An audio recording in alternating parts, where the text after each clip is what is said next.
বলি হ্যাঁ গোয়ে বল না রে। তুই কি জানিস নাই যে ইতিহাসে সাক্ষী আছে আমার ছেলেরা কোনোদিন কোনো মেয়াকে ধোকা দেয় নাই নাকি? আরে কি শুনে বলছিস বেবাপা হাত ছাড়িয়ে দিলি, বেবাপা সাথ ছাড়িয়ে দিলি। আমরা কোনোদিন কারো সাথ ছাড়িয়েছি? কোনোদিন ছাড়িয়েছি কি? কোনোদিন ছাড়িয়েই না আমরা কারো সাথ। আসল বেবাপা কারা বটে বলে দিব,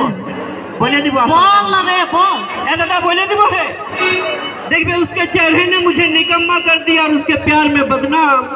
उसके चेहरे ने मुझे निकम्मा कर दिया और उसके प्यार में बदनाम। अच्छा उसकी दी हुई हर जख्म की कसम कभी न लेंगे प्यार का नाम,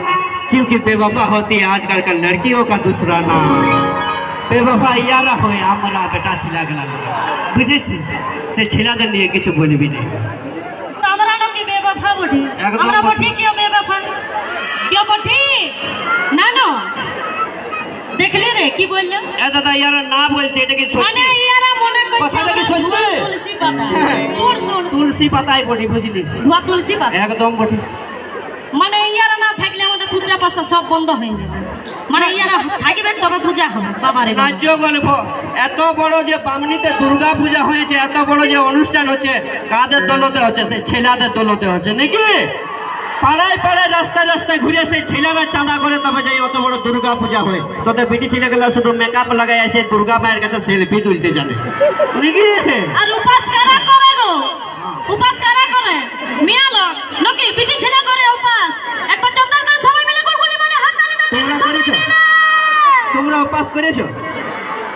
ঠিক আছে মানলাম যে তোমরা উপাসটা করো কিন্তু উপাসটা শেষ হওয়ার পরে ফোনটা লাগাই নিয়ে কাকে বলো যে গো ভালো করে মিষ্টি এনে দিবেন আমি উপাস করে আছি সে ছেলেদেরকে নাকি সেই ছেলেদের সঙ্গে তুলনা করিস না বুঝলি তো যাতে তোরা ঢেক দিন পাচ্ছিস ওই জন্য তুই উপাসটা করিস যদি নাই ফোনটা এনে দিবি তো তোরা কি করবি না সেইটা বল যে আমরাকে বেশি দিন বাঁচাবার জন্য তোরা উপাস করি তাহলে মানে জানিস যে মরদের দরকার আছে তোরা জানিস যে মেয়া না হলে আমাদের গতি নাই না সবাই জানে ওইটা যে তোদেরকে ছাড়া ওরা চলে যেতে পারবো কারণ কেন জানো দেখবে দাদা এইদিকে হালকা করে বসে যা সবাই আটটুকু আধা করে বসে যাও তারপর আমি আসি সবাই ওইদিকে ওরা দেখতে পাচ্ছে নাকি সবাই একটু বসে যাও একটু একটু ম্যানেজ করে বসে যাও আমি বুঝতে পারছি নিচটা অনেক ভিজে আছে কিন্তু তবু বসে দিতে হবে নাহলে পিছন থেকে কেউ দেখতে পাচ্ছে না এরকম খাপসি কাজে না বুঝতে পারলে এরকম করে বসে বসে দেখো তাও একটু বসে যাও তো কি বলবো দাদা বলবো কি অত ফটর ফটর করিস না কারণ সবাই জানে